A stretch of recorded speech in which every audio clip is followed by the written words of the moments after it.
ಎಲ್ಲರಿಗೂ ನಮಸ್ಕಾರ. Amitha's kitchen and life ಸ್ಟೈಲ್ಗೆ ಸ್ವಾಗತ. ಸ್ನೇಹಿತರಲ್ಲಿ ನಾನು ಅಕ್ಕಿ ಹಿಟ್ಟು ತಗೊಂಡಿದ್ದೇನೆ. ಹಾಗೆ ಒಂದು ಮಲ್ಲಿಕ ಮಾವನ್ನು ಹೀಗೆ ಸಿಪ್ಪೆಲ್ಲ ತೆಗೆದು ಇಟ್ಟುಕೊಂಡಿದ್ದೇನೆ. ಇವಾಗ ನಾವು ಅಕ್ಕಿ ಹಿಟ್ಟನ್ನು ಸ್ವಲ್ಪ ಬೆಚ್ಚಗೆ ಮಾಡಿಕೊಳ್ಳುವ. ಅದಕ್ಕೋಸ್ಕರ ಇಲ್ಲೊಂದು ತವವನ್ನು ಸ್ಟವ್ ಮೇಲೆ ಇಟ್ಟಿದ್ದೇನೆ.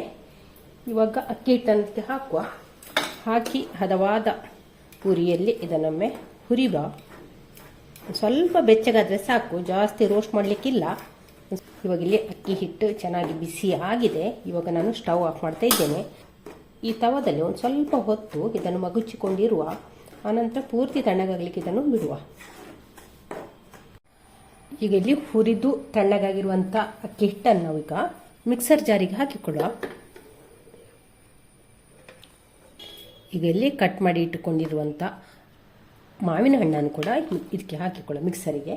ಈಗ ಒಂದು ಸ್ವಲ್ಪ ಟೇಸ್ಟಿಗಾಗುವಷ್ಟು ಉಪ್ಪನ್ನು ಹಾಕ್ತಾ ಇದ್ದೇನೆ, ಕಲ್ಲುಪ್ಪು.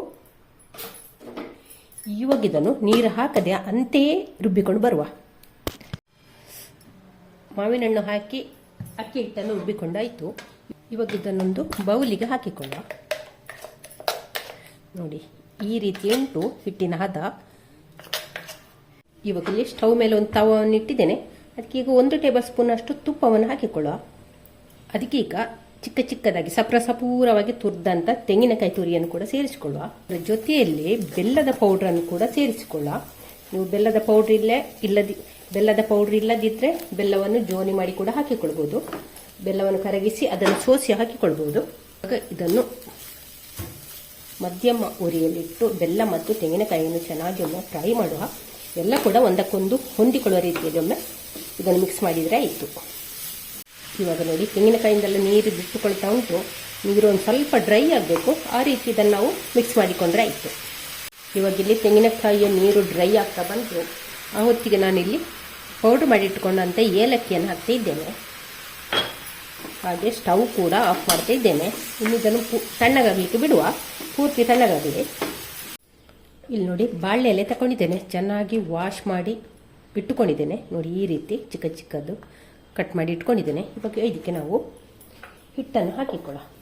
ನೋಡಿ, ಹಿಟ್ಟನ್ನು ಹಾಕಿ ಹೀಗೆ ದೋಸೆ ಹಾಗೆ ಇದಕ್ಕೆ ನಾವು ಹಾಕುವ. ಹೀಗೆ ದೋಸೆ ಹಾಗೆ ತೆಳ್ಳಗೆ ಹರಡಿಕೊಂಡ್ರೆ ಆಯ್ತು. ನೋಡಿ,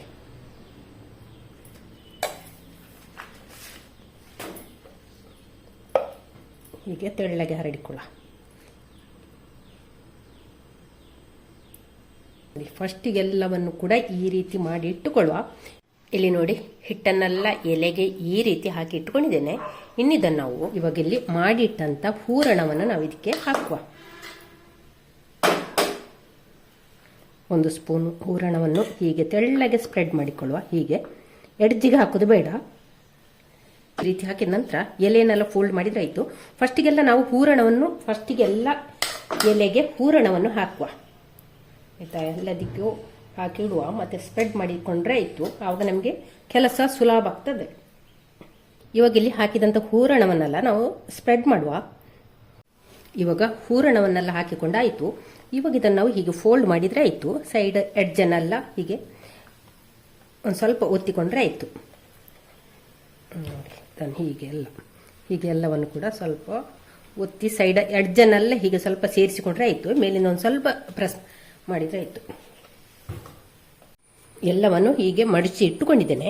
ಇನ್ನಿದನ್ನು ನಾವು ಇಲ್ಲಿ ಕುಕ್ಕರಲ್ಲಿ ನೀರು ಹಾಕಿ ಕಾಯಲಿಕ್ಕೆ ಇಟ್ಟಿದ್ದೇನೆ. ಇವಾಗ ನಾವು ಮಾಡಿಟ್ಟಂಥ ಬಾಳೆಲೆಯ ಗಟ್ಟಿಯನ್ನೆಲ್ಲ ಇದರಲ್ಲಿ ಕುಕ್ಕರಿಗೆ ಇಡುವ. ಹೀಗೆ ನೀಟಾಗಿ ಇಟ್ಟುಕೊಳ್ಳುವ. ಈಗ ಕುಕ್ಕರಿಗೆ ಬಾಳೆ ಎಲೆಯ ಗಟ್ಟಿಯನ್ನೆಲ್ಲ ಇಟ್ಕೊಂಡಾಯಿತು. ಇವಾಗ ಇದನ್ನು ಮುಚ್ಚಳ ಮುಚ್ಚಿ ಒಂದು 20 ನಿಮಿಷ ನಾವು ಇದನ್ನು ಬೇಯಿಸಿಕೊಳ್ಳುವ. ಇವಾಗ ನಮ್ಮ ಮಾವಿನ ಹಣ್ಣಿನ ಬಾಳೆಲೆ ಗಟ್ಟಿ ರೆಡಿಯಾಗಿದೆ, ಬೆಂದಿದೆ. ಒಂದು 20 ನಿಮಿಷವೇ ಆಗಿದೆ. ಇವಾಗೆಲ್ಲ ಅದನ್ನು ತೆಗೆಯುವ.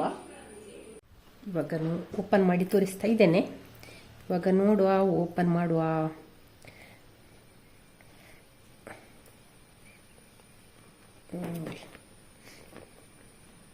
ನೋಡಿ ಎಷ್ಟು ಚೆನ್ನಾಗಿ ಬಂದಿದೆ. ನೋಡಿ, ತುಂಬ ಚೆನ್ನಾಗಿ ಬಂದಿದೆ. ನೀವು ಕೂಡ ಒಂದ್ಸಲ ಟ್ರೈ ಮಾಡಿ. ಸೀಸನಲ್ಲಿ ಒಂದು ಹೊಸ ಥರದ ಒಂದು ರೆಸಿಪಿ ನೋಡಿ.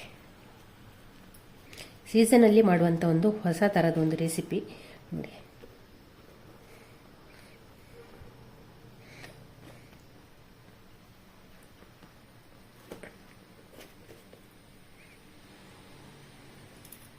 ಮಾವಿನ ಹಣ್ಣಿನ ಕಡುಬನ್ನು ಅಂತೆಯೇ ತಿನ್ಬೋದು, ತುಂಬಾ ಒಳ್ಳೆಯದಾಗ್ತದೆ. ಹಾಗೆ ತುಂಬಾ ಪರಿಮಳವಾದ ಹಾಗೆ ಹೊಸ ರುಚಿಯಾದ ಒಂದು ತಿಂಡಿ ಇದು. ಬ್ರೇಕ್ಫಾಸ್ಟಿಗೆ ಮಾಡ್ಬೋದು, ಇಲ್ಲ ಸ್ನ್ಯಾಕ್ಸಿಗೆ ಕೂಡ ಮಾಡ್ಬೋದು. ತುಪ್ಪದ ಜೊತೆ ತಿಂದರೆ ಉಂಟಲ್ಲ ಇನ್ನೂ ತುಂಬಾ ಒಳ್ಳೆಯದಾಗ್ತದೆ. ಹಾಗೆ ಈ ವಿಡಿಯೋ ಇಷ್ಟ ಆದರೆ ಲೈಕ್, ಶೇರ್, ಕಮೆಂಟ್ ಮಾಡಿ. ನಾನು ಹೊಸ ಬ್ಲಾಗ್ ಅಥವಾ ರೆಸಿಪಿ ಸಿಗೋಣ. ಅಲ್ಲಿವರೆಗೆ take care, bye bye. Thank you ಸ್ನೇಹಿತರೆ.